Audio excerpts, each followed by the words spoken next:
בעזרת השם ישלח רפואה שלמה, הרמ"ח איבריו, שיישא גידה ונופלו, זכות הצדיק הרבה חיים תגן בעדו, ושהקדוש ברוך הוא בעזרת השם ימלא את כל משעות ליבו לטובה, אמן כן יהיה טובת השם. So now רבותיי, throughout the classes, we see that's very important to always give a little bit of emphasis and understand the period that we're in. Baruch Hashem, Bnei Israel, we live in a state of life that is not a bland life. In the sense that once, a lot of goyim, they live their life day to day. Sunday is like all Sundays, Monday is like all Mondays, Tuesday like all Tuesdays. Bnei Israel are above that. But we have months, and with each month there's the mazal, and each month there's the mitzvot, each month there's the chagim. In each period of time there's the influence of that month and of that period of time. And us as Bnei Israel, we have this ability to always live in a very enriched period, regardless of when it is. But there are certain periods that are very important and we should understand them. And a lot of the time it's just a matter of a timing to make the biggest difference in a person's life. So the example that we can give, it's like a man that has a field. What is the real critical aspect of whether or not he's going to have a good crop or not? When he planted the seeds. If he planted seed in the right month where usually the rain comes, so he will have a great result from it. So within the world there are timings. When you understand the timing, you can prepare yourself and you can adjust yourself, and you can always be in the right state, in the right place, at the right time, prepared for what HaKadosh Baruch Hu is already leading the world in, like at the time of the rain, which is really this period of time, time of Avodat HaSadeh, working the field. So I would like to Be'ez Hashem, like in many places, we take the period of time that we're in and we come to a place of an understanding. So first of all, Batai, right now in the last week, we've started actually two very, very important things.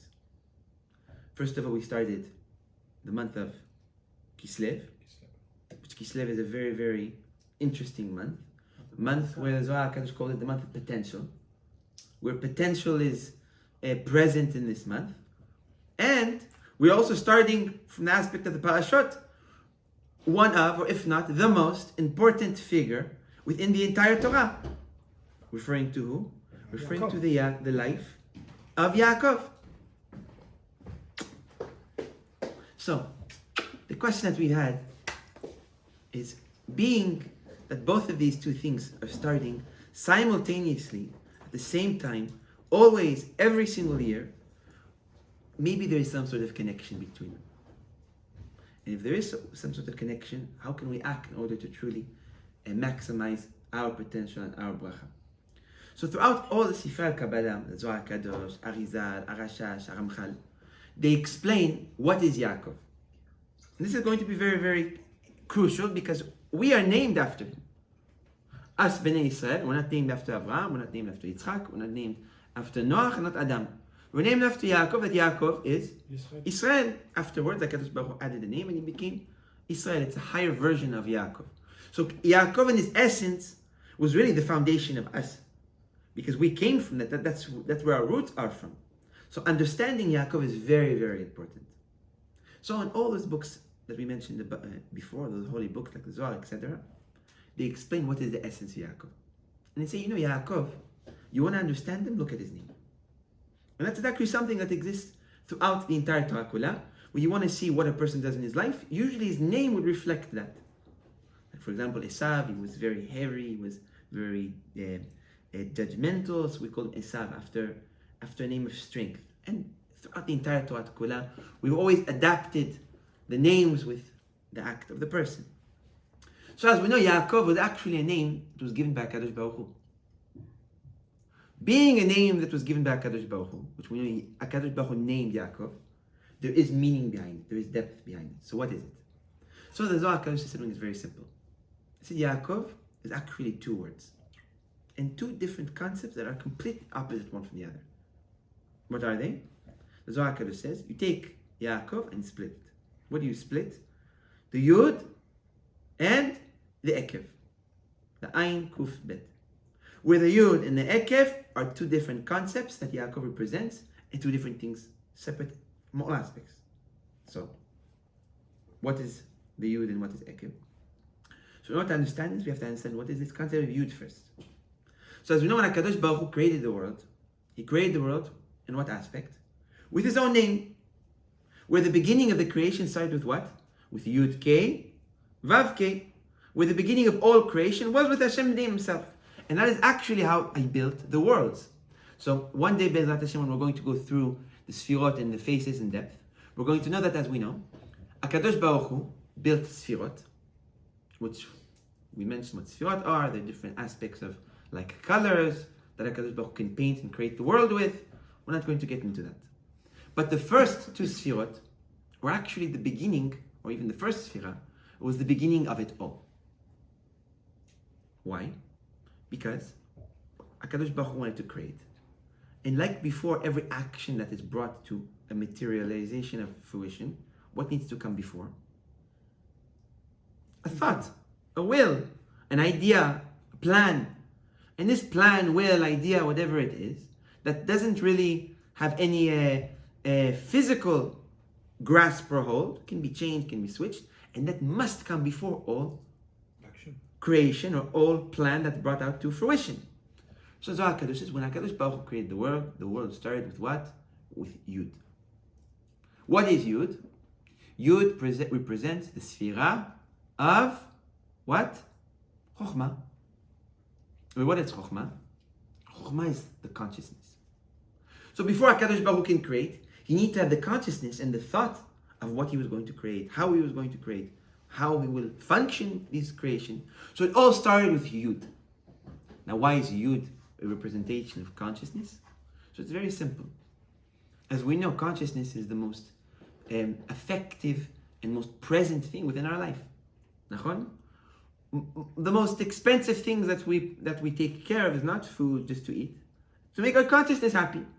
To have things that we like to taste, to be happy with our thought. So essentially our consciousness is what? It's the most present and most powerful and most affecting aspect within a person's life. But consciousness also shares something that is completely contradictory. Which is what? Consciousness is uncontrollable. Consciousness is ungraspable. And it's completely different like other very present aspects within our life. So for example, your hand is important. You do all what you do with your day-to-day with your hand. Your hand is graspful. Your hand you can catch. The hand you can grasp, you can hold, you can constrain. Which is something that is completely opposite about what? About the consciousness. Consciousness is something that you cannot hold. There's no limb which associates it with the consciousness. Consciousness is everything. It's life itself.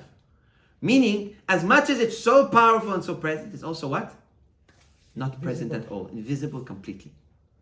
That is why the Zohar Kadosh says the Yud represents Chokhmah. Why Yud represents Chokhmah? Because the Yud is tiny, it's a dot. So even though it's extremely powerful, it's the beginning of the name of HaKadosh Baruch Hu. It's the beginning of the creation. It's the thought that resulted in the creation itself. It's barely seen. It's still ungraspable for this world.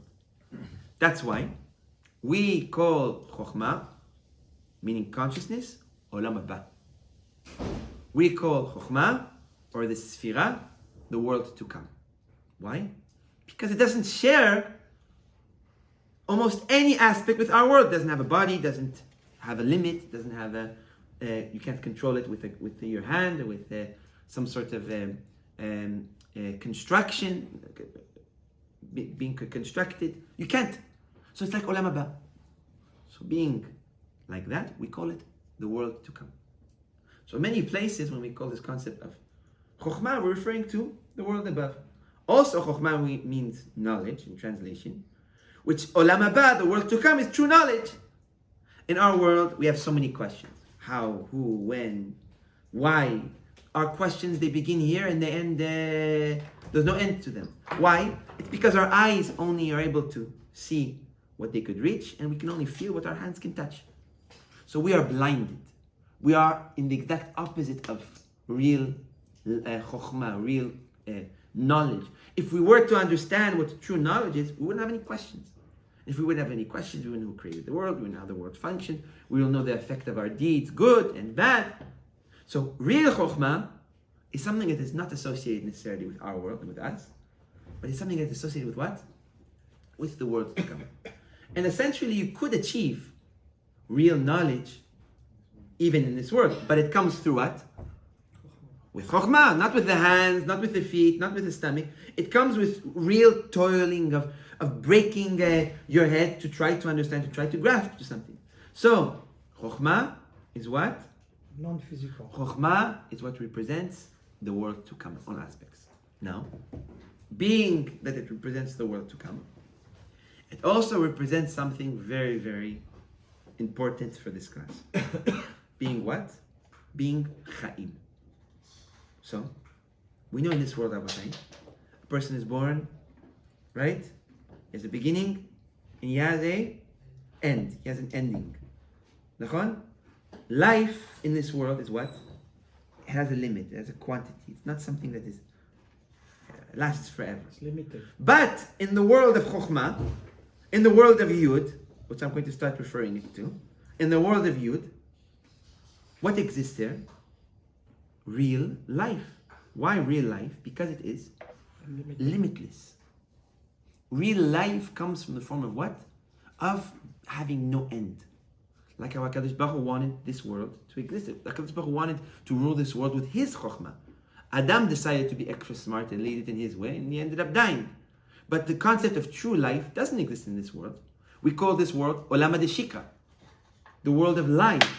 We call the real Chaim, the real life, what? Olam Haba. That's why we say, Gedolim tzedikim b'mitatam Hashem mechayim. Tzedikim are bigger when they're no longer alive than when they're alive. Why? How can you say such a thing? Because when they're here, they're in not the real world, they're not really alive. When they reach the world above, they get what we call Chaim Amitiim, Chaim Nitzchim. So, Chokhmah also represents what? True life. But it also represents true life in our own world. And we're going to explain it in a very simple manner. When is a person really able to have a happy conscience and have a simcha and enjoy and absorb what the world has to offer? When he has thought, when he has some consciousness that is able to be the tool to digest it. So it's like a person that is sitting in a bucket of gold, but he's blind, deaf, has no consciousness. He's blind. He's completely, how do you call it? Crippled. Can he enjoy? So let's say he's not deaf, he's not blind, he's able to, but he has the head of a chicken. Is he going to be able to absorb and enjoy that shefa of being in a bucket of gold? No. So what gives us the real kelim, the tools, to even reach true life in this world? Chokhmah. Which Chokhmah, like we mentioned, Chokhmah is what? It's consciousness, it's the life to come, it's Yud, etc. So whenever we're going to mention this concept of Yud or Chokhmah, we're actually referring to all the concepts that we just mentioned. True life, life even in this world, being able to live, consciousness, etc. That is Yud. And Yud, like we mentioned, is the first letter that exists in the name of HaKadosh Baruch Hu, in the beginning of all. It's the top of the top of the top. Even within the Sfirot, where are they? They're at the highest level. So in the spiritual body of a man, they sit at the highest level. And on the physical body of a man, where does the consciousness sit? On the head. So you can see that it's very similar, and this is why we say that we're shaped in a God's image, because it's the exact same. Consciousness could have came from the stomach, but it comes from the head, like how it comes from HaKadosh Baruch Hu. So consciousness in the beginning, it's in the head, it's always the top. Tov? Olam Haba is always number one, it's always at first. Later on, that's already a different story. That is Yud. On the opposite side of Yud, on every aspect and in every way, there is a different concept. And that is the concept of what? The concept of Ekev. What is Ekev? What does Ekev mean in Hebrew? Heel. Which, what is the heel? The lowest. It's the lowest point of the man. It's the exact opposite direction from where the consciousness, from where the life comes, from where the knowledge comes, from where the world to come comes. It's the furthest thing from that place of life. That is the heel. Not only that, the heel is what attaches you down to the world. Yes. What attaches you to the ground? It's not your hands. It's your heel. What attaches you to material, your material into the ground and whatever it is your heels that are essentially attached. It's touching it. Heels also represent what? an end. A man that's beginning is very blessed. It's always beginning, there's a way to go. The end is what? It's a cutoff. So it also has a lot of similarity with our world, like a cutoff. It has a lot of similarity with something that perishes. It has a cutoff, it has an end. So Ekev is what? Ekev is essentially what? The exact opposite of Chokhmah. It's material, it's lifeless, it's purposeless, it's has no ability to enjoy what true living is like, has no spirituality, nothing. Zohar Kadosh says, Yaakov Avinu Alav Shalom represents what? Yud Ekev. Both the head, the consciousness, the Chokhmah, all what you mentioned above, and what? And the Ekev, and the heel, in the lowest place that exists in the world. So, what does that mean that Yaakov represents both? So, in the holy books we learn, it's not that he represents both. It's that Yaakov is able to connect between both. That Yaakov is able to be that vessel that attaches from the lowest place to the highest place. Now, this is something that we could even see in our body. So, as we know, each one of our body parts, they are attached and they are associated with what? With a different sphera. So we're going to go through them. Chabad, so Chesed, Chokhmah, Bina, and Dat, meaning in the conscious. Chesed, Gvura, Tiferet, meaning it's the chest area, or the torso. Right leg, Netzach, left leg, Hod, Yesod being the Brit, and Malchut being a complete man. Each one of those are essentially the different aspects. What is the sphera that attaches the head and the neck, the head and the feet together? The torso. What is the torso? The torso is what? Tiferet. What is Tiferet? It's Yaakov. What is Yaakov? It's a Chaim. What is It's a Chaim? It's a Chaim is the torso that gives life and attaches the life that starts from the head, because like we mentioned, true life comes from consciousness, not from your heart beating. Your heart can beat, but you're still dead. You only have true life when you have consciousness to enjoy it. So what attaches between the consciousness and the heel, it's what? It's the Tiferet. It's the Yaakov. Where Yaakov's essence is what? It's being able to attach from the lowest place in this world that has zero life to the highest place, which is the Machshava, which is the consciousness, and make them one. Or even from the furthest place to the head, Yaakov is able to draw life to the bottom of the bottom of the bottom of the bottom.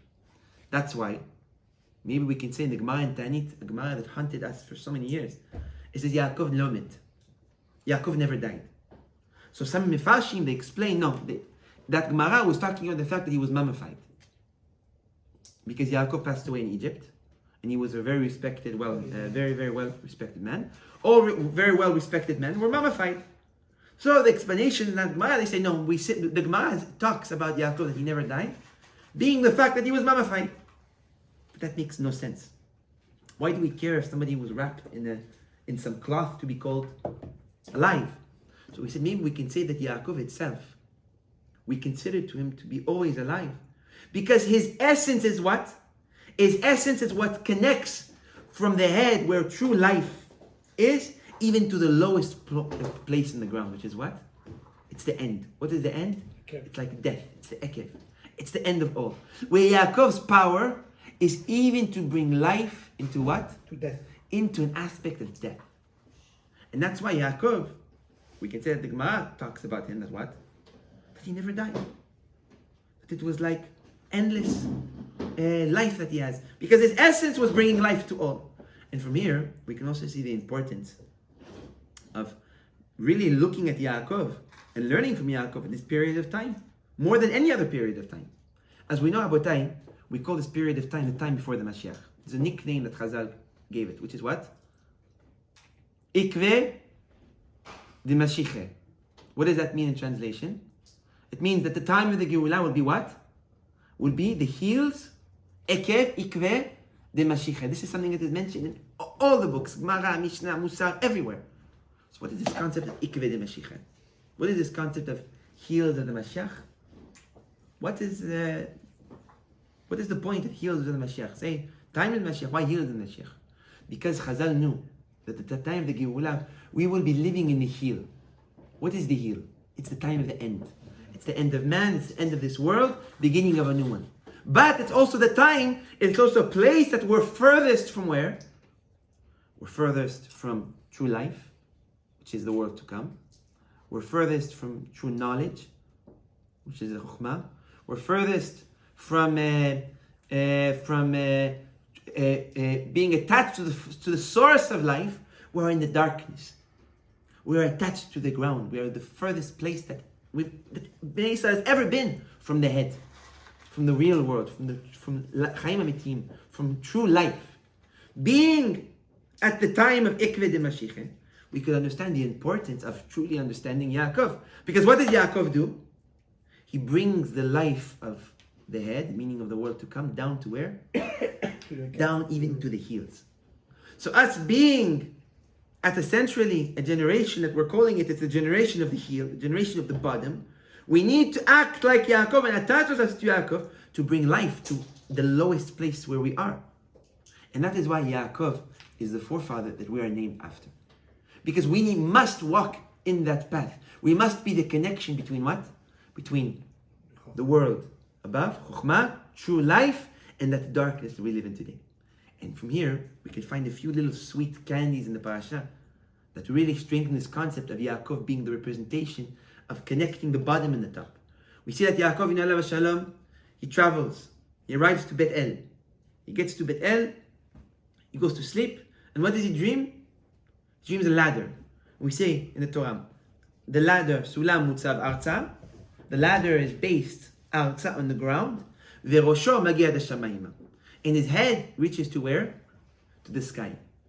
And Mefashim says, first of all, it's the first time a ladder is mentioned in the Torah. And what is this ladder? Why was he dreaming about a ladder? Why when Yaakov reached to Bet El, to the Holy of Holies, he started to dream about a ladder? Why not make it a pipe, make it a, I don't know what. Why a ladder? So many Mefashim, they explain, many Mikubalim explain in a very simple manner. HaKadosh Baruch Hu is hinting to Yaakov what he is. What is Yaakov? He's the ladder. What is the ladder? The ladder starts Mutzav Harza. Its feet are attached to the ground, to this world, but its head, its Chokhmah is where? Completely in Olamot HaElyonim, in the worlds above. It's all the way up in the sky. And Yaakov represents that ladder that does what? That connects both worlds in complete harmony. And this is actually something that we could even see in another aspect in this week's Parasha. We see that Yaakov in Alav Shalom, before he goes to sleep, he was tired, he didn't sleep for many years. So he went and he decided to take a rock and to make it like a pillow and to lean his head on it. So it said in the Midrash, and this Midrash is strange, it's no sense to it, no sense to it. The Midrash, it says that when Yaakov was about to put his head to touch the rocks suddenly started to talk. And the rocks started to say one to the other, hey, you move, because I want Yaakov to lean his head on me. And the Midrash says, another one said, no, I want Yaakov to lean his head on me. And they were fighting. So where he said, what is going on? Rocks started to talk. Rocks started to argue. It sounds foolish and silly. So what is this rock started to talk and to argue? So he said, maybe there's actually a big secret behind this. He said, in this world, as we know, there are 4 different forms of life. What are the different forms of life? There is the bottom of the bottom called domem, which domem is inanimate, something that has no life, doesn't move, nothing, like a stone, like a rock, like a piece of metal. It's inanimate. One level higher of life there is tzomeach, something that grows, like a plant, like a tree, like a fruit, like a flower, like a vegetable, something that even though it's stiff and cannot move, but it still has life, more life within it, more movement within it. One level above is what? Animals. Chai, an animal. That's much more movement than the tree or than the fruit or than the flower. It's able to walk, it's able to move, but still is at a certain place of life. And one above it is what? Medaber. What is Medaber Abitan? Speak. Those who speak. With those who speak are at what? At the highest place. And what is the lowest? The inanimate. Yeah. We said, maybe we can say something very beautiful. Maybe we can say, why did the rock start to argue and start to talk when Yaakov was about to lean his head on them? Maybe we can say that Yaakov in Alav Hashem represents what? He represents the ladder. He represents what connects the highest to what? To the lowest. He represents bringing life from the highest place, bringing life from the most respectful place, the Chokhmah, the conscious of HaKadosh Baruch Hu, and bringing it down to the heels of man, to the death, to the bottom of the bottom. When Yaakov Avinu Alav Shalom was around the rocks, he influenced what he stood for even on the rocks. Where the rocks, what are they? They are inanimate. They are the lowest of the lowest, nachon, of forms of life. They don't move, they don't grow, nothing. And he caused them to do what? He caused them to talk. He caused them to essentially reach to the point of what? Of medaber. Of the form of life like who? Like man. Like man. Where Yaakov in Alav Hashem was able to install the highest form of life even to the most dead object, a rock. And this is why we hold as Yaakov as a true ladder, bringing life into places where no life is necessarily seen. This is why we can say that the Gemara, it's mentioned that Latid Lavo, when Tzaddikim pass away, it says that the stones of their homes will go up to Shamayim, and the stones of the Tzaddikim will come to Hashem and say, Hashem, I'm witnessing upon Rav this and this, that he studied and he did Torah, and he did mitzvot, and he did this, and he did that, and he did this. So he said, why stones? The angels watch us all the time, the Neshamot watch us all the time. Hashem sees us, why we need a witness which is a stone? So as we know, Torah represents what? Represents the tree of life. Represents what? Represents Tiferet. What is Tiferet? Yaakov. Yaakov is the Torah itself. Why is it that the rocks will witness upon us after we study Torah? Because by studying Torah, what are we bringing to our rocks? We're bringing the aspect of Yaakov. What is the aspect of Yaakov? Bringing life even to the most dead. So Yaakov's essence, which is the study of Torah, causes that the rock turns into what? The rock turns into the head. Where the rock becomes at the exact same level of what? Of the head, of the Chokhmah, of the Yud, of the true life. And that's what we say in Alel, Abitan. Even ma'asu abonim, Aita lerosh pina. What does that mean? We read it every month. No one asks what we're reading. I love to find things that nobody asks. We read it so much and nobody asks. Even ma'asu abonim, Aita lerosh pina. What are we saying? We're saying Latid Lavo. The rocks will become what? Aita lerosh. The rocks are going to become like the head. Why will the rocks become like the head? What's the connection of the head? Rocks becoming into the head?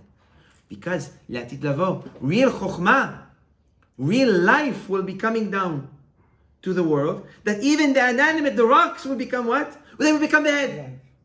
And that's where we say, that the rocks, even the rocks, with the help of Yaakov, with the help of Bnei Israel, by studying Torah, by bringing this aspect of Yaakov, even the rocks will become the head. And this is why we see the next morning, what did Yaakov do? He takes oil and he started to rub the rock. Why are you rubbing the rock? Why are you rubbing the rock? What, Yaakov is bored to waste oil on a rock? To start rubbing a rock? Usually the oil was something that was used to rub the beard, to rub the hair, to rub the face. It was a way of honoring something. When a king was becoming a king, they would do nisuach, which was rubbing oil. What is this concept of rubbing oil? So he said, maybe we can say that Yaakov represents the oil. Why does Yaakov represent the oil? Because oil has two very contradicting existence and two completely contradicting titles, you can call it. One side, the Zohar Kadosh says, oil is chokhmah. Why is oil chokhmah? Because oil, it understands what it is and it doesn't want to mix itself with everything. So you put oil in a bucket of water, what happens to it? Float. It rises immediately to the top. It's always in the top. It's always in the beginning. It's always the first. And I want Rabbi to remember this language that we're mentioning now. It's going to be very crucial in the class. It's always the top, always the head. The oil always goes to the top, always to the first. It's malchut, it's kingdomship, it's gvura, it's strength. That's why the kings would become kings by putting oil. It was a way of showing strength. This man is accumulating strength right now. So on one side we said the oil is what? It's an aspect of chokhmah, of real life, of beginning. Like the king was beginning his kingdomship with the oil. But on the other side, We call oil what? Some Mepharshim say it's a dirty substance. There's no life. Why? It's sticky. It's undrinkable. It fools you to think that it's a liquid, but you can't drink it. It's usually black. It's something that is in the bottom. How does oil being chokhmah on one side and being the sticky substance that it is on the other side, how is it the same creation? How is it the same thing? So maybe we could say something very simple. Oil represents what? It represents like Yaakov. Well, Yaakov is what? Yaakov is the thing that takes the bottom of the bottom, the sticky substance, and turns it into what? Turns it to complete light. Turns it to the highest place of true life, which is like what? Like what we call HaKadosh Baruch Hu's purest form, Or Ein Sof, light with no end, where light constantly is expanding. Yaakov is able to take the bottom of the bottom and attach it, and make the bottom of the bottom become bright like the top of the top. And that is actually this entire month. We call this month of Kislev. Kislev is actually a Roman name. It's a Roman word. Kislev comes from the word in Roman kislimo. Kislimo, in whatever language that in ancient Roman, means oil. Why is this month named oil? Because Zohar Kadosh says it's the month of potential. What's potential? Potential in the bottom, sticky in the bottom of the ekev, in the lowest of the lowest place, it's potential to reach what? It's potential to reach the top. And that is even Chanukah. Chanukah, it's the beginning on one aspect. And Chanukah is also the end. How is it the beginning and how is it the end? We say Chanukah, according to Rabbi Nachman Breslev and many Chassidim, and even hinted in other Kabbalistic teachings, it's the beginning of the year. Why beginning of the year? From Rosh Hashanah to Rosh Hashanah, the world is judged. But from Chanukah to Chanukah, the actual year begins. So, based off that, our year didn't start yet. Our year is going to start on Chanukah. The judgment happened, but the year itself is only happening in a few weeks. So, that's how we see it's the beginning. But on the opposite side, we also see Chanukah being what? A form of end. Why is it end? So we know that Chanukah is mitzvah of derabanan. It's what number mitzvah in derabanan? Number 7. So as we know, there are 613 mitzvot d'oraita from the Torah, 7 mitzvot of derabanan, which come together as how much? 620. Where do we learn 620? 620 is the amount of letters that is in the paragraph of the 10 Commandments. So you count each letter, you count to 620. 620 represents all the mitzvot that exists. The last mitzvah of the Rabbanan, meaning not the 613th mitzvah, that's the last one of the Oraita. The last mitzvah of the last mitzvah of the last mitzvah, which is the last one of the Rabbanan, is the mitzvah of what? Chanukah. Mitzvah of Chanukah.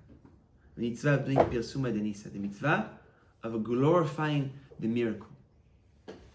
Chanukah, in its essence, represents the connecting of the beginning and the connecting of the end. The connecting of the ekev, of the heel, and the connecting to the olam haba, to the world to come. And that is what we could even see with another concept of keter, kingdomship, real kingdomship of HaKadosh Baruch Hu, which will come at the time of the Geulah. It says that is keter. Keter is how many in numerical value? 620. Why 620? Arizal says, you want to know what a crown is? It's very simple. A crown, you take it from the beginning. This is what he says. This is what you know what real kingdom is. You hold it from the beginning, from one side, and you turn it around to see the whole crown. And when you reach to the end, you got to what? The beginning. You started the beginning. Where real kingdomship is what? Endless. It's something that has endless. That even when you start and you go around and you go around and you go around, you reach to the end, you already started the new loop of the beginning. That is kingdomship. The essence of our tikkun in this world to bring a Geulah to this world is what? It's creating a life of kingdomship of HaKadosh Baruch Hu, of no end, of attaching the heel, the bottom, to what? To the top. Once the heel will be attached to the top, we fulfilled our mission. We're named after Yaakov because we are essentially responsible with this mission. That is what we're supposed to do. And that's why all the prophecies have one very strange line in common. one of the prophecies that the Geulah is on the way. It says, Tichle regel min hashuk. You want to know when the Geulah is coming? Go to the marketplace, it's going to be empty. But the feet won't be in the marketplace. So he said, why the feet won't be in the marketplace? What is kind of the feet not being in the marketplace? So maybe we can say that the head will be so connected to the feet that the feet, they're not going to want to be in the marketplace. They're going to know that real life is where? It's in the Chokhmah. So they're going to run out. They're going to run away from the marketplace. The feet are not going to be there. Or like what David HaMelech says, you want to know when the Geulah will come? When your feet will walk you to the Beit HaMikdash. It's not for no reason. It's this essence of what? Of connecting the bottom, the lowest of the lowest, to the top. Now, how do we do so? How do we come to this place like Yaakov? How can we bring this in a place of fruition and to bring this into our lives in a way that we will be blessed in every manner? So in order to understand this, I'm going to ask a question. It's a question that we've asked last year, but this year it's a completely new thought that HaKadosh Baruch Hu gave us. And I want everybody to participate. In this week's Parasha, which is the Parasha that it all what you mentioned falls within it. Yaakov in Alav Shalom travels and finds the house of Lavan, his uncle. He looks and he finds that Lavan has a daughter, which is a younger daughter, which her name is Rachel. Yaakov, like what the Torah says, Matzachen Benya. Yaakov said, that's it. I want Rachel. What did Yaakov do? He goes, he tells Lavan, I want to work for Rachel. Lavan says, you want Rachel? No problem. Work 7 years. After you finish 7 years, you'll marry Rachel. Yaakov works and works and works. And the Torah says Lavan punished him and tortured him and made him suffer. Hashem Rachel. He reaches to the 7th year. He's about to get married. And marriage was a little bit different at the time. He goes into his tent waiting for Rachel to come. And the Torah says Rachel has a nivuah. Rachel has a thought, like a prophecy. And she says, I want to do a chesed to Yaakov. I want to do a big, big favor to Yaakov. I want to help my zivug, which was Yaakov, with a big, big favor. So Torah says, what did she do as her favor to Yaakov? She went, took her older sister Leah, put her in the tent, and the Torah says, Rachel helped Yaakov and brought him big chesed. The next morning he wakes up, he looks, he sees who's there. Yeah. Leah, he's upset, he runs to Lavan. Lavan said, I don't know what you're talking about. We don't marry the younger before the older. This is what you asked for, this is what you got. Yaakov is upset and he has to work another 7 years to marry Zivug. So the question is, how is this chesed to Yaakov? How is this a gift to Yaakov? Say it's a gift to Leah. Fine. Say it's a gift to Lavan. Fine. Say it's a gift for Rachel. Maybe Rachel didn't want to get married then. Fine. How is it a gift to Yaakov? Yaakov is the only one suffering from what Rachel did. How do we say that Rachel brought sweetness to Yaakov's life by doing this act of switching Leah and herself? So I want to hear an answer. Because she gave him babies. Mm-hmm. Maybe Rachel could not get babies, so she could have. She brought. After. But she also got married 7 years later. Yeah. Rachel married Yaakov 7 years, so of course Yaakov had time to have kids while he was working for Rachel. That's why Yosef was late. We call Yosef Yaakov's firstborn. Yeah, because he was the first one that's supposed to come. So he was the first. So the kids were supposed to come from Rachel, not from Leah. Leah didn't even belong to him; she belonged to Esau. But it still builds up the Bnei Israel, where, you know, she could have. But it's still. She could have had 12 kids. Every one of the Shevet is a big, you know, part of Bnei Israel. It's the Yaakov branch. would still have Yosef. He would still have his kids. With only Rachel. Can. He would still have, well, he had kids with Rachel. It's not that he didn't have. If he didn't have kids with Rachel, then we understand. But with Leah, he had 6. He's also married them at a much later age. 2. But remember, he had married at a much later age. Remember that. Rachel was married way later. Because of what Rachel did. No, answer.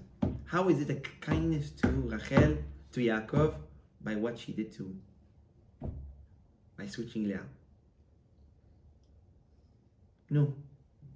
Maybe to wait 7 more years makes him more happy when he gets it, really. So we can say about everything. I'm going to starve somebody, make him hungry, and then feed him. To save Leah, maybe? That's fine. That's good. You can call it saving Leah. You can call it saving Lavan. You can call it... No, it's only Leah that got saved. What did he do for him? What did he do for Yaakov? How is that? Why does the Torah say Rachel helped Yaakov, saved Yaakov? How? No. Rabbi David. Really thinking. Rabbi Yosef. No Tzadik. Rabbi Natan knows the answer. From Leah, he went to Egypt. Ma? No. Egypt. Egypt has nothing to do yet. Egypt is way later. So that he can amass all the wealth that he made. What would Yaakov be happier with, wealth or marrying a zivug? That's the main question. There's the end line that happened from it. So His wealth really accumulated also with Egypt. He saw that Rachel, he was going to marry Rachel that really she has a big heart because she took her sister and gave her sister away instead of doing with her. But she was meant for him from the first place. So what? She made him earn it more. He worked 7 years. What's big more tzaddiket. important than a zivug is basically what you're asking. She's zivug. No, I know. So what could be better than that? That's what I'm trying to- Exactly. Or not even that. Why was that chesed? Why was that kindness to Yaakov? Maybe because you tell him work 14 years and he won't wait, so they made him wait 7, and after he said you have to wait 7 more years. And Mechila Rabbi Yosef, one more time. Maybe because if they told him you have to work 14 years to find your zivug, he wouldn't have done it. But he didn't need to. He worked already No, 7. 7. He already worked 7. He did his deal was job. made. He did his job. She added him another 7 by putting Rachel, and that's the gift that she brought him. And which was 7 years of more suffering and more suffering and more suffering. Living under, Zohar described living under living under Lavan. It says Lavan, he was the beginning of all black magic. You know Bil'am? You know who Bil'am was? Comes from Bil'am descendant. ben who? Bilam HaRasha. Bil'am ben Beor ben And Laban. Lavan. He was the grandfather of Bil'am. It says that Lavan, he all day long, he would walk around, he would whisper to snakes, meaning it was like a form of having snakes always around him. It was there. Imagine a tzaddik like Yaakov needing to deal with a man that has snakes with their chishuf around him. Loches lanachashim. Zohar says, Loches lanachashim. So he said, over time, maybe we can actually learn something extremely beautiful. Extremely beautiful from this. We know when HaKadosh Baruch created the world, He created the world in what way? By talking. Talking, but it's the talking, which talking belongs, we're not going to get into different teaching, with talking, nachon? But when He wanted to create the world itself, on what essence did He want the world to walk in? On his good side. Gvura. On Gvura? Gvura. Where do we learn that? How does the Torah start? Bereshit bara Elokim. If you were to translate that in simple translation, it would mean, in beginning, created Elokim. Created Elokim. What does in the beginning created Elokim? We know that there are 2 forms of HaKadosh Baruch Hu's leadership in the world. One being Chesed, right hand. One being Gvura, left hand. What do we call the name of HaKadosh Baruch Hu of Gvura? Elohim. Elokim. Where Elokim represents Din of HaKadosh Baruch Hu. In the beginning, HaKadosh Baruch Hu wanted to create this world as a world of what? A world of Gvura. Not being a bad thing. Why? Because all the worlds above are worlds of what? Worlds of Gvura. The time of Latid Lavo, the world above, where Gan Eden is, where all the Neshamot are, the world of Gvura, the world of judgment. What does Gvura mean? It's constraint. Meaning HaKadosh Baruch Hu's kingdomship is so strong that what? That there's no space for too much freedom. That's Gvura. But it also means you were living in the highest form of just pure light. So it ended up being the biggest gift for us. So in the world above, and l'atid lavar the Mashiach, when it will come, it will be a world of what? World of Gvura.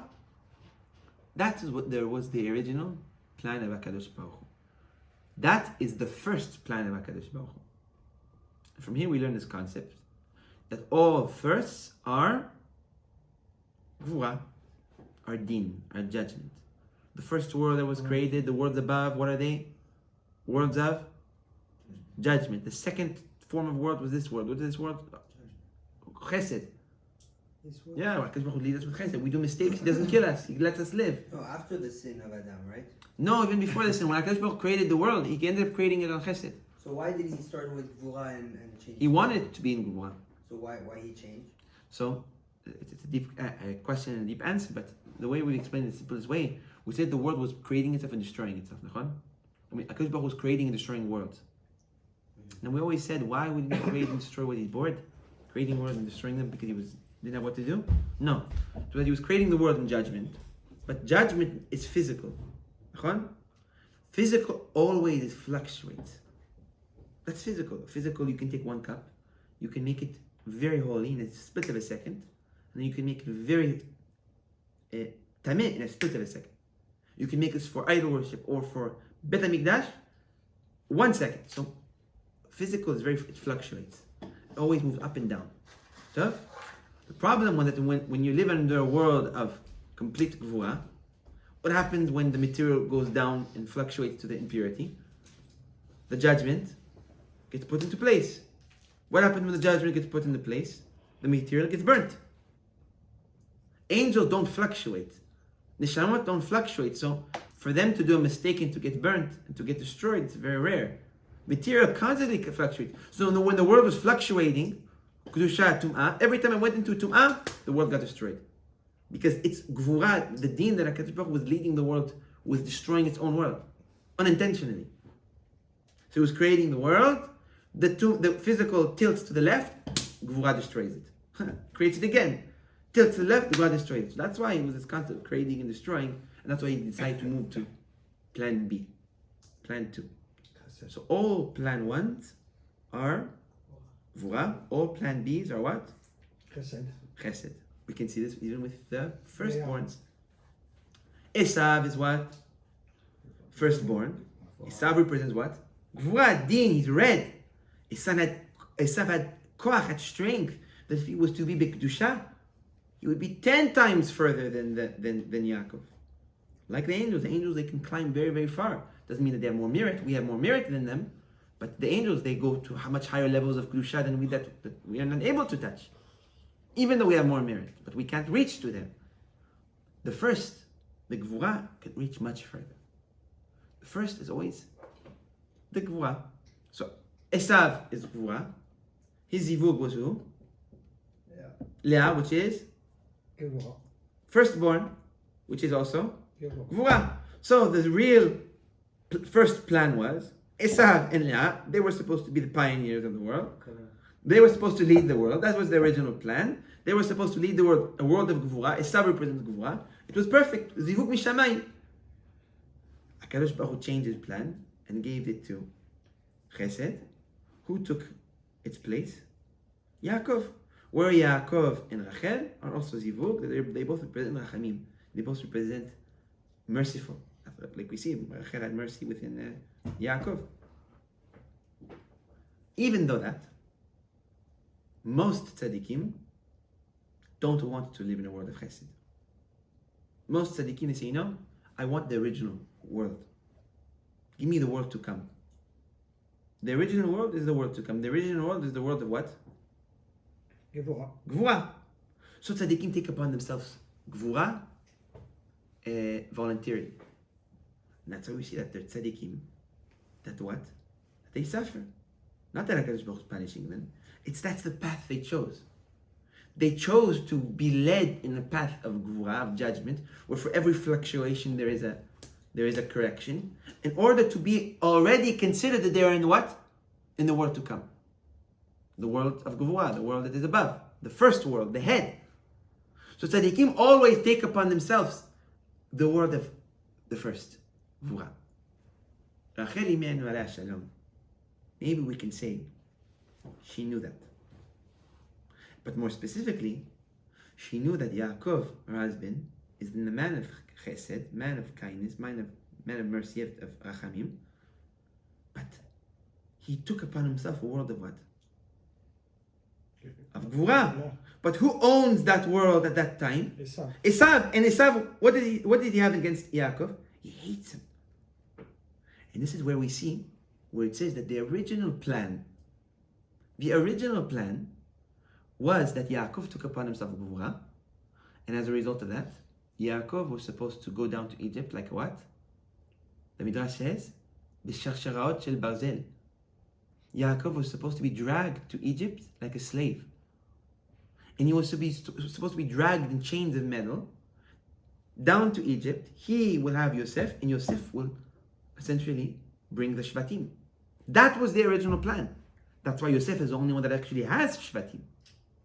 Nachon?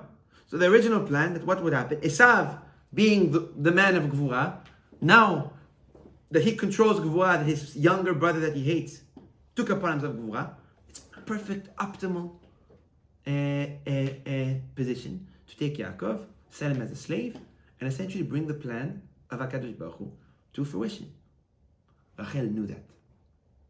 Rachel knew that her husband would be sold as a slave the same way Yosef was. And that was supposed to be the descent of Bnei Israel to slavery. It wasn't supposed to be that they come like kings and then it becomes into slavery. They were supposed to be given like slaves through Yaakov. Rachel knew that. Rachel saw that. So Rachel said, what can I do to take this suffering away from my husband? What can I do to take away all this strength of Gvura that Esav took the Gvura and used it for his own strength? He didn't use the Gvura for the strength of Hashem. It's his own strength now. So Rachel said, what can I do to change it? She said, I have an idea. What's the idea? She said, I'm going to volunteer my son. My son will go as a slave. My son will go through the suffering of being dragged and chained by his brother, the same way Yaakov was supposed to be sold by Esav. And like that, my husband will not need to go through the sufferings. But that wasn't enough. Because now Rachel took upon Yosef to be sold as a slave, but Yaakov still took upon himself what? What did he take upon himself? A life of gvura. Meaning that if it's not the selling of him being sold as a slave, he's going to suffer where? Somewhere else. So Rachel knew that it's not enough that she took Yaakov's place of being sold as a slave, but that Yaakov is destined to live a life of what? Of gvura.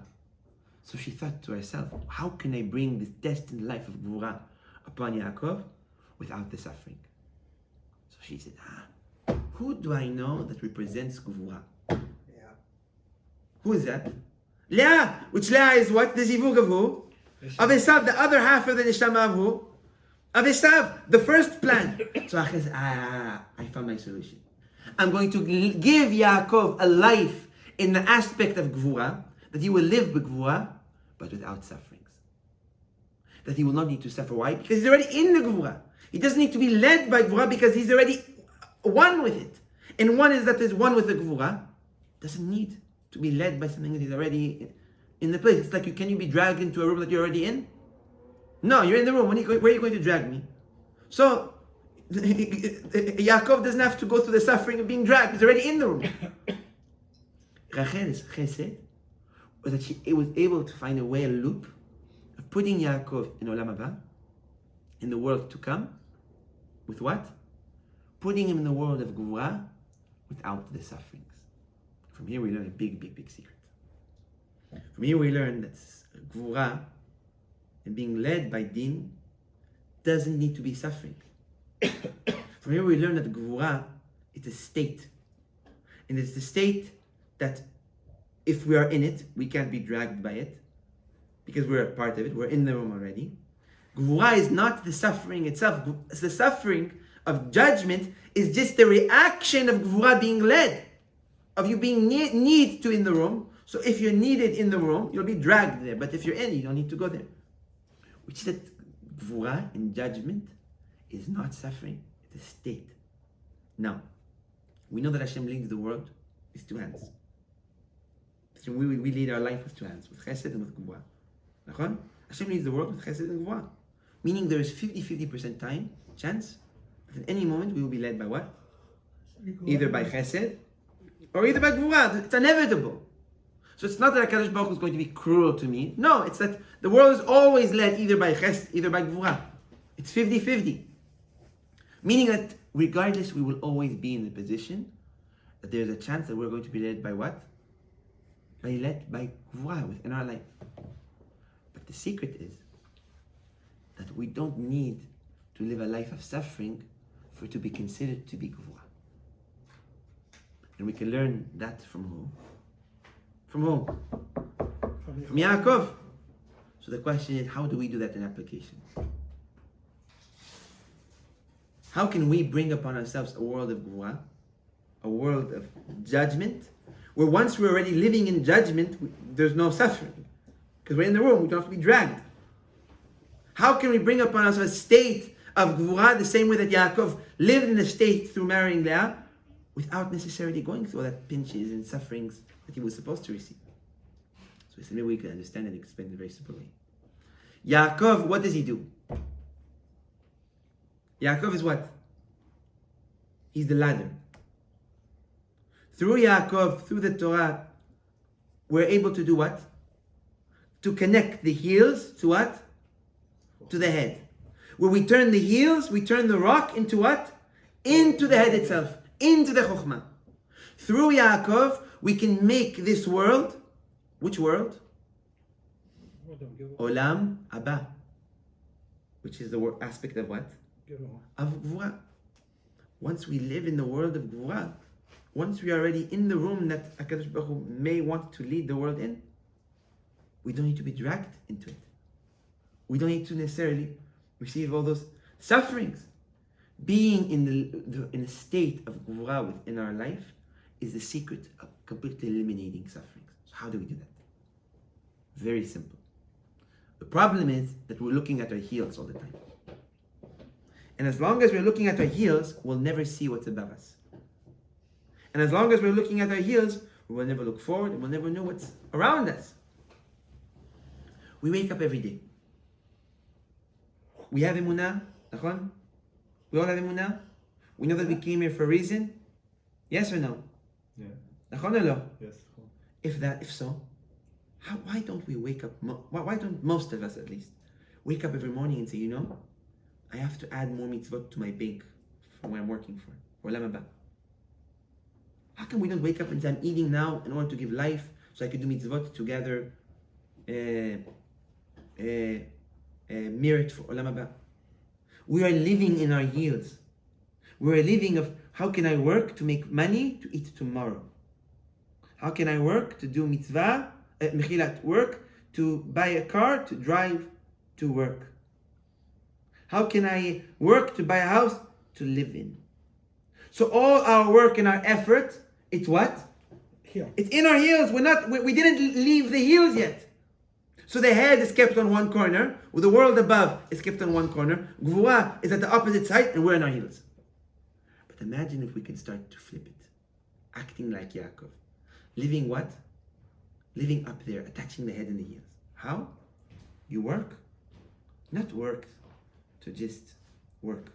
You're working in order to be able to mitzvot, to do Torah, to fulfill your mission. You have a mission. What is it? Are you thinking about it? You work in order to do Shabbat. You work in order to buy a home, to do mitzvot. You live every single step in your life in the aspect of what? Mitzvah. Not for now, not mitzvah. You're not living for now, but you're living for what? For the world to come. And if you are living for the world to come, which is the reality, because we agree that we're not sent here for no reason, so you are already living in what world? In the world to come. In the world of Gvura. And if you are living in the world of Gvura, there is no sufferings to it. It's a sweet world that has the most essence of dwelling of Hashem's presence, but zero repercussions of the pinches of Gvura. And all of that comes about very simple. Lifting our eyes from our heels and living, that's the hard part. Not seeing one time a year, Rosh Hashanah and Kippur. Living with our eyes up. Living for our head and for our conscience. And being thoughtful and not living for our heels and living attached to the ground. If we can do so, it's a big, hard mission. If we can attach our head to our heels and attach our world here to the world to come, so we will be like the tzaddikim that lived the world here and the world above simultaneously. And this world will be essentially the beginning of Gan Eden already. It will be the beginning of Betifta Derkia, the Beit HaMidrash of Olam Elyon. That comes from what? It comes of living a life of what? Of din, of judgment. But that judgment eliminates what? All the sufferings. Bezrat Hashem, Mr. Rabbi Pinto, we'll have the merit, we have the ability to have the chokhmah, to have the yud, to be able to bring it down to our heels, that we will live a life full of gvura. And that gvura B'at Hashem will eliminate all our hardships, all our suffering, and all aspects of our life. Amen.